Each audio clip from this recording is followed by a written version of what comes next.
Welcome to Electrified. It's your host, Dylan Loomis. So, for Tesla's new products they just unveiled, plural, I'll include a screenshot here shortly with some of the specs. But rather than read through all of them, I'll just let you screenshot that if you missed the event. I just think generally, if you're really into this stuff, you've already seen the event or you plan to watch it. And if you're not, you mostly just want to know what it means for Tesla and why they're doing this. And in my opinion, the why is the biggest takeaway to have. I will say, this is not something that will be a short-term needle mover, as this won't enter production until late 2026.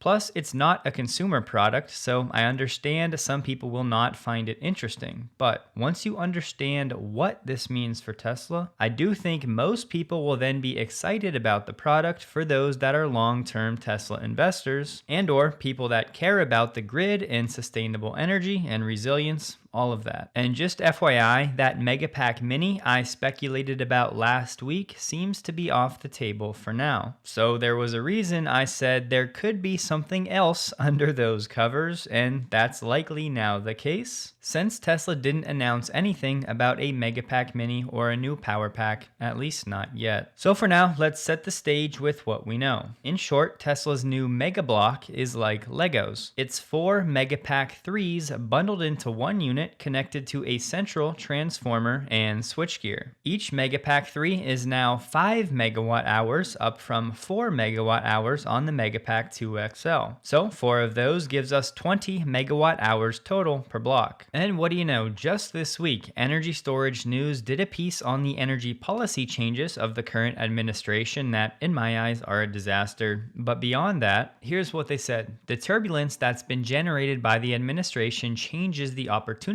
set a little bit, but it doesn't eliminate it, talking about battery storage. Quick refresher, unlike wind and solar, energy storage got through the bill's debates and amendments with its original tax credit timeline intact. It was not, however, unimpacted when it came to foreign entity of concern rules. Going forward, projects will have to have a lower threshold of Chinese supplied components or investment. So there's a lot changing in the battery storage industry right now, and Tesla's new Megablock offers a new level of flexibility, not just in the product itself, but in the sourcing of the materials. Tesla will be sourcing battery cells from the US, Southeast Asia, and China, which one, builds in supply chain resilience, and two, offers flexibility for Tesla to work around these new, stricter FEOC rules. This way, Tesla will have a better chance at ensuring any Megablocks sold in America will qualify. Don't forget this data from Wood Mackenzie. Tesla retained its top spot for the second year in a row as a lead producer in the battery storage market with a 15% global market share in 2024. Then in North America only, Tesla held its top spot for the third consecutive year, capturing 39% of the market, and actually grew its lead relative to company number 2, Sungrow, who dropped from 17 down to 10%. My point here, Tesla was and is doing very well with really only one megafactory up and running near full speed. And Tesla hit these market share numbers with the Megapack 2 XL, which is now the outgoing model. And you'll see shortly why this Megablock is going to lock in Tesla's dominance in this quickly evolving market with a plug-and-play option that no one else is offering. And yes, I did some research into this and was not able to find anyone else offering a built-in transformer for direct medium voltage integration. There are some workarounds, but nothing that I would really consider a one-to-one comparison. So why is this new product going to lock Tesla into market leadership for another 5+ years? With the Megapack 3, which is, I don't know, probably a couple years away, we'll start actually absorbing more and more of the substation of the sort of power electronics. So, because I sort of think you want to get to the point with the Megapack where you can literally just take the high voltage power lines and plug them in. There's no substation. We just plug them in. Just drop them down and drop it down and plug it in. And now it works. Which is like mind blowing for the utility industry, by the way. Like, they're like, what? Yeah, you just plug the wires in and it'll work for very high voltage. So that I think is actually going to be a major. So this is Anyway, so yeah, this is great. Excellent work by the energy storage team. So.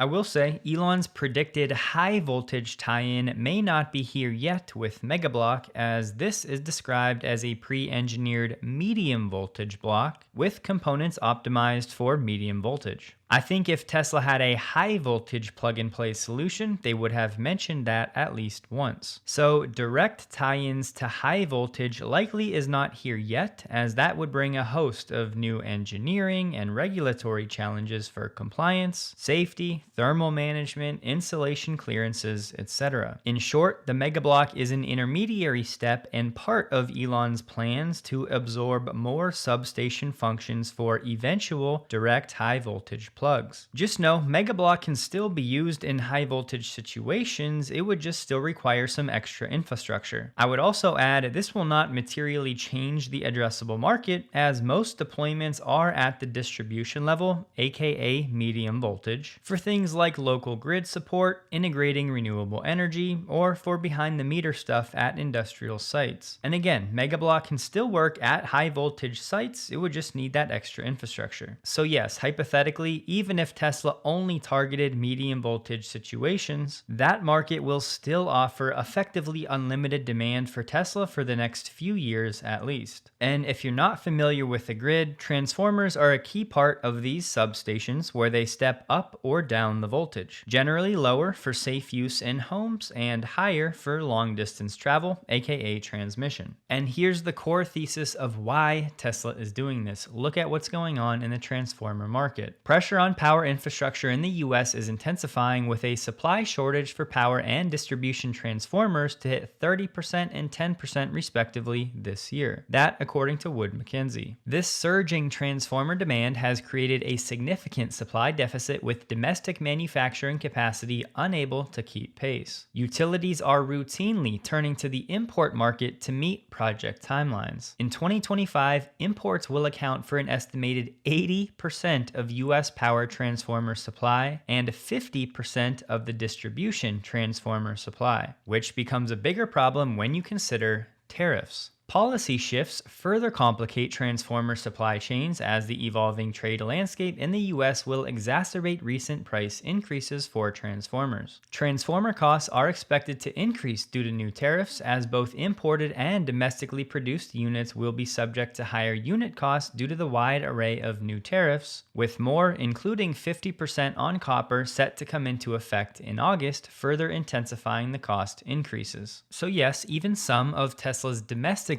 produced Megablocks will be subject to higher costs from these tariffs, but it certainly won't be as high as those being imported. They continued, the US transformer market stands at a critical juncture, with supply constraints threatening to undermine the nation's energy transition and grid reliability goals. The convergence of accelerating electricity demand, aging infrastructure, and supply chain vulnerabilities has created constraints that will persist well into the 2030s. Without decisive intervention, extended lead times and elevated costs will become the new normal, potentially derailing grid modernization efforts and clean energy deployment. The US is in the middle of an unprecedented imbalance between supply and demand for power transformers, which has left the energy sector anxious and uncertain about the stability of the future grid. And listen to this, an electric utility may have to wait between 2 to 4 years for a new transformer to be delivered today, compared to just a few months back around 2020. You may remember when Joe Tetmeyer shared this back in May of this year, where Tesla was basically stockpiling and hoarding transformers in Austin. These, of course, were all being sourced from other companies. But that's now about to come to an end, as Holmars asked, is Tesla going to start making transformers themselves?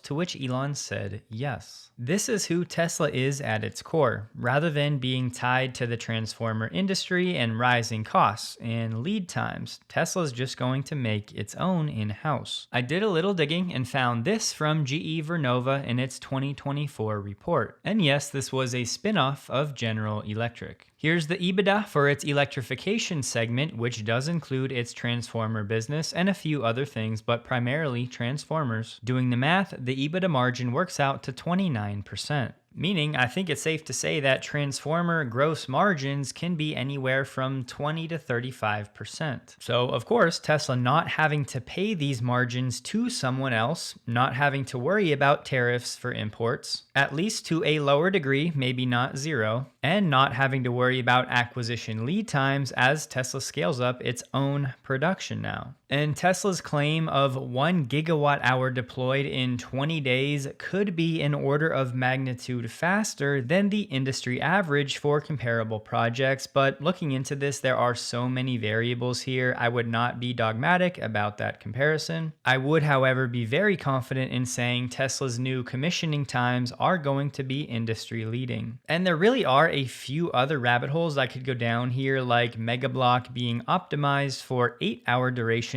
instead of just 4 hours like the Megapack 2 XL was, or how Megablock is capable of grid forming, which is clearly the future. But to my dismay, I have learned from the past, most of you aren't that interested in the details on the energy side, so I won't elaborate. For grid forming, just know the grid needs a stable frequency and voltage to operate, and traditional power plants usually keep these figures stable with spinning turbines. But with renewables and batteries, they use inverters to convert that power into electricity that the grid can use, but most of these inverters are grid following, meaning they just sync up with the frequency and the voltage that's already on the grid. Whereas grid forming is the ability to create and maintain a stable frequency and voltage from scratch, even if the main grid goes down. So as we should expect from Tesla, the Megablock is a big step forward with improvements in nearly every aspect compared to the Megapack 2 XL, while simultaneously addressing some of the biggest limiting factors in the industry today. And remember, 130 gigawatt hours of annual battery production, which will come from Tesla's 3 global Megapack factories, that's 130 million kilowatt hours. If you then divide that by a weighted average Tesla vehicle battery pack size of 70 kilowatt hours, that annual Megafactory capacity would be equivalent to the batteries needed in about 1.8 million Tesla vehicles, which, as we know, is roughly on par with Tesla's current annual deliveries today. And just to give you an idea of the scale of this opportunity, Tesla has said the world needs 46 terawatt hours, which is 46,000 gigawatt hours of battery storage to eliminate fossil fuels and achieve a fully sustainable economy. So far, Tesla has only deployed 36 gigawatt hours across 60 countries at over 2,100 projects. They do have another 30 gigawatt hours coming online soon that's already been shipped. And obviously not all of those 46,000 gigawatt hours are going to be from Tesla's Megapack. But again, just for scale, if we include what Tesla has coming online soon, 66 gigawatt hours divided by 46,000 gigawatt hours needed, we are only 0.1% of the way there. So again, obviously not a perfect calculation because that excludes all of the battery storage from all of the other companies. But as I showed earlier, we know Tesla is a market leader in battery storage deployment. So it's not at all an exaggeration to say that Tesla Energy is just getting started, although it might not feel like it. And as promised, here are the specs for Tesla's new Megablock. Go ahead and take a screenshot if you'd like, but deliveries are set to begin in the second half of next year, and they'll be produced in Houston. I was doing some research this weekend because, believe it or not, I try to keep my circle informed offline, just like I do here on the channel. I know some of you out there still think that if you don't have much online activity, then you're safe from data brokers having your information, selling it, and bad actors getting it to wreak havoc on your life. Sadly though, this could not be further from the truth, and this report from the FTC confirms it. Data brokers obtain info directly from federal government sources, the U.S. Census Bureau, the Social Security Administration, the U.S. Postal Service, the FBI, and then many other state and local sources too. Some of this is by accessing public documents, but some of it is getting it directly from these agencies. So even if you have no online activity, you are still at risk. which is why I'm a huge advocate for signing up for Delete Me, and not just because they're the sponsor of this video. In short, they remove your information from these data brokers online for you. It's all they do. They're an American company. Their customer service is excellent. It's incredible value for what you get and for the time it saves you. And you get quarterly reports with granularity to see the removal status at each data broker. Their reviews on Trustpilot are stellar and some of the best I've seen. And frankly, I feel like the only people that aren't interested in this service are the ones that haven't yet fully grasped the depths and darkness of the data broker industry. So please do your own research always, but I'm telling you, I've done it for me, and Delete Me is the easiest and best way out of this mess for you and your whole family, in my opinion. So if you want some peace of mind and your privacy back, you can head to joindeleteme.com/electrified to get 20% off using my code electrified linked below, or by using the QR code on the screen. We got the weekly data for Tesla China. It came in at 14,300 compared to the same week in Q2. That number was 8,600. So quarter over quarter, Tesla China is now up 41.4%. But year over year, Tesla China is now down 12.1%. And zooming out year to date, Tesla China is down 7%. So overall, on that final metric, we are slightly going in the wrong direction. That's hovered between down 5 and 6% the last few weeks. The breakdown for this week was 5,000 Model 3 and 9,300 Model Y, but 900 of those Model Ys were the new Model YL. This was the first week with new Model YL deliveries in the numbers, and yes, I would expect that figure to ramp up materially over the next few weeks. And zooming out to the monthly data, we got the breakdown between domestic and imports. Tesla did over 57,100 domestically and just over 26,000 exports, which is over 83,100 units for wholesale, which is the best month for Tesla China this year. So Giga Shanghai is definitely making up some ground, but zooming out year to date, the wholesale metric is still down 12.2%. The domestic figure is still down 6.9%, and the export figure is down 22.6%. But the wholesale reading and the export reading have both improved with the August data compared to through July. So we'll see what kind of juice the Model YL can provide as we close out Q3 and head into Q4. And in case you saw any of the headlines, Tesla's market share in the US drops to the lowest since 2017 as competition heats up.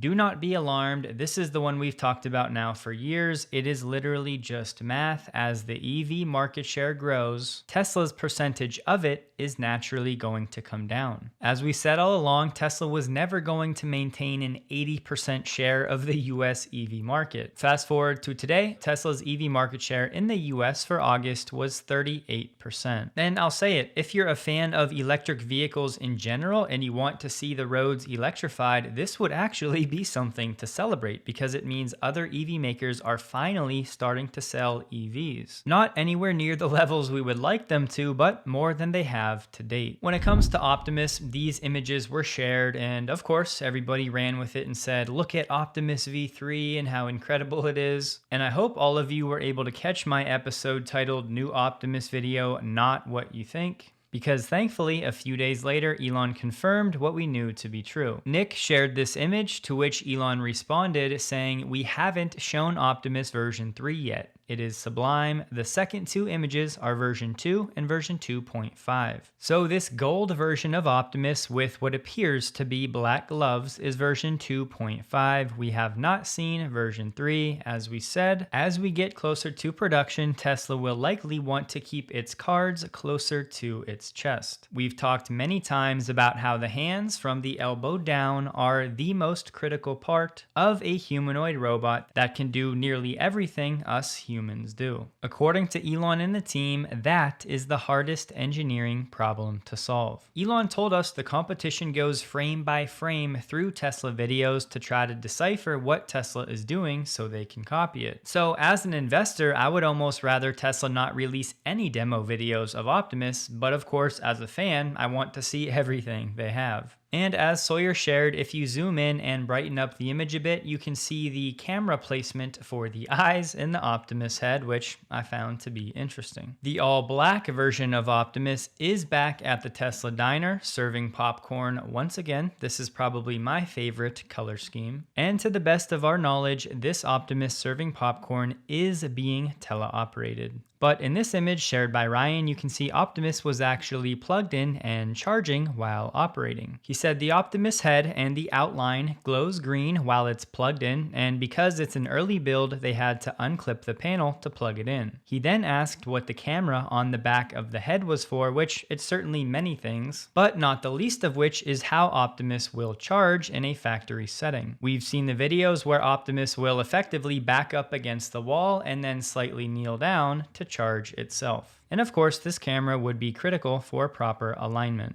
As you can tell, this charging port is not the North American charging standard. Now sure, this is just a prototype, but there is a world where Tesla develops yet another new standard for its humanoid line. Elon also said Optimus is a hard problem in engineering, design, and especially manufacturing. As ARK Invest shared, Tesla's Robotaxi app debut marked the 10th biggest ride-hail onboarding event in US history. They said hit on an ordinary Thursday in September without significant marketing support, Tesla's app performance highlights consumer enthusiasm for Robotaxi and underscores its competitive positioning relative to Waymo. This as its Robotaxi onboardings exceeded Waymo's record day by 6.5x. We're getting a higher volume of price comparisons for Robotaxi in the competition. Grant shared 7 Robotaxi rides in Austin so far, on average half the price of an Uber with 3 times the comfort. Things are even more pronounced for shorter rides. This screenshot had a Tesla ride at $2.69. Whereas the same ride for an Uber X, which again is not the best comparison, but Uber Comfort was not on here, was $9.93. As we keep reiterating though, Tesla still needs to improve the wait times. Stanley shared some numbers from Silicon Valley. The Robotaxi was $14.90, same ride for Uber, $32.14. And Waymo wasn't applicable because it was outside of its service area. The Robotaxi account shared a separate post from Grant saying how his ride was 1/5 of the price of an Uber. And yes, these are some of the data points why we keep saying that Uber is in big trouble. But important to make the distinction not in the short term, because Tesla obviously needs to scale up the volume significantly before it can actually steal significant market share from Uber. And that will take time. Just remember, the ride-hail market today is only about 3% of total miles traveled. So Tesla's goal is not just to outcompete Uber, but it's to significantly increase the entire size of the ride-hail market, and they plan to do that by offering a cost per mile that no one else can compete with. So really, our sights are bigger than just Uber. And for you Android users, Tesla is now hiring for an Android engineer for the Robotaxi app.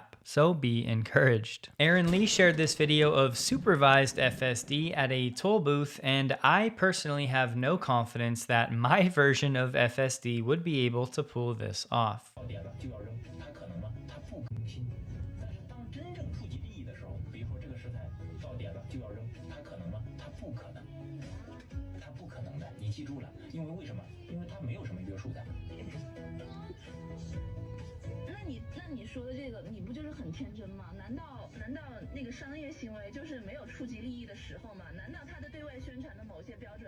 It slowed for that person and everything. A heads up, Ricky from 2-Bit Da Vinci, if this is indeed his actual account, shared this story about a new underground energy bunker. But upon further research, I do not believe this is true. This is most likely AI generated, as this source is notorious for putting out things that are not true. Plus, the numbers don't make any sense. The picture is not an underground bunker, so just if you saw this, this is not accurate, nor is it real. Over the past week, there have been some absolutely egregious statements put out by the US Department of Energy on its X account. I actually had a segment recorded from Friday, but I cut it out because that video would have been pushing 40 minutes, and I really do try to be respectful of everyone's time. Elon finally stepped in replying to this one after they said wind and solar energy infrastructure is essentially worthless topless when it's dark outside and the wind is not blowing, which is absurd, and this post did get community noted, and Elon responded saying, hello, sharing a post from the Megapack account of a Megapack battery storage system helping to stabilize the grid and unlock greater renewable energy resources. The short version of my rant is this: it's infuriating that an official government account is corrupt enough to spew this nonsense because they know most people are clueless and they're just tribal, and any talking point coming from an official account they think they can run with, and our current administration is trying to demonize renewable energy because they're in the pockets of oil and gas. So I hate this behavior as much as you do, and that's not a term I use often. But this really is despicable behavior and a prime example of how important discernment and doing your own research is in today's world,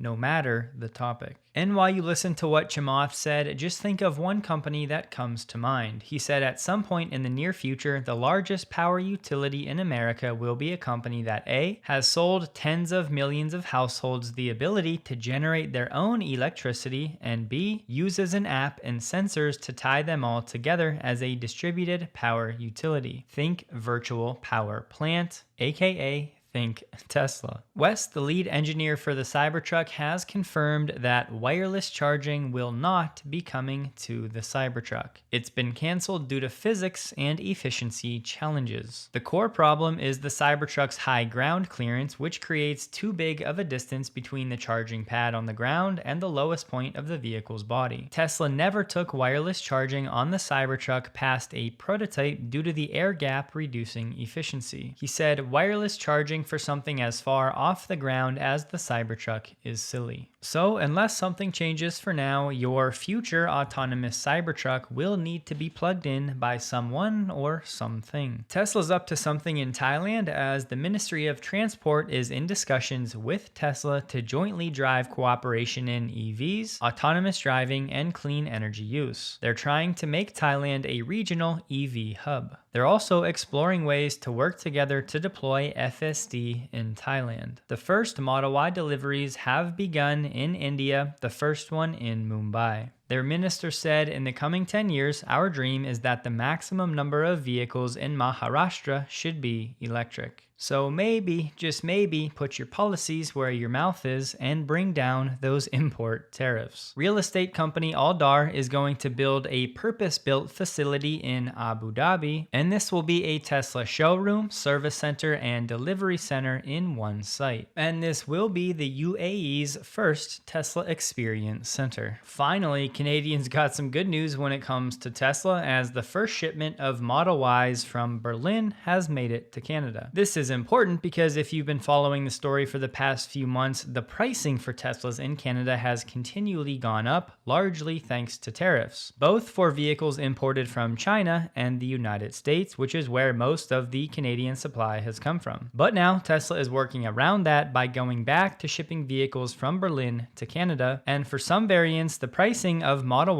Ys is now back about $5,000 cheaper than pre-tariff pricing. Audi has capitulated and said it's going to launch its first cars with Rivian developed software by 2028. Audi will be the first brand from the VW group to bring a car to market with a complete software architecture developed by Rivian. The tech will be introduced in a pair of all new cars, and from there, they'll roll it out further to complete the lineup. Really, I think this is validation for all of us that have been saying for years that legacy auto would struggle mightily to develop software that's even in the vicinity of what Tesla has now, and as we always say, Tesla's a moving target. And across the board, everybody says how future vehicles are going to be connected vehicles, and that's increasingly more important. And now we have a litany of companies waving the white flag, giving up this software stack to someone else. Not only paying them margins and complicating the integration process, but limiting what they can do. So in case somehow you needed needed more proof. If these companies can't do their own software, do we really think any of them have a chance at doing anything on the autonomous front? The billion-dollar question remains, which company will drop its pride first and link up with Tesla to license FSD? And over the weekend, Elon did say he had a great design review with the Tesla AI5 chip design team. It's going to be an epic chip. AI6 to follow has a shot at being the best AI chip by far. Switching from 2 chip architectures down to 1 means all of our silicon talent is focused on making one incredible chip. No brainer in retrospect. Elon was asked, the best AI chip for cars, you mean? Elon said, could be wrong, but I think AI5 will probably be the best inference chip of any kind for models below around 250 billion parameters. By far the lowest cost silicon and best performance per watt. AI6 will take that much further. Now, many of you know my second favorite EV maker behind Tesla has been Polestar. But right now, things are looking quite bleak. In Q2, they had a net loss of over $1 billion.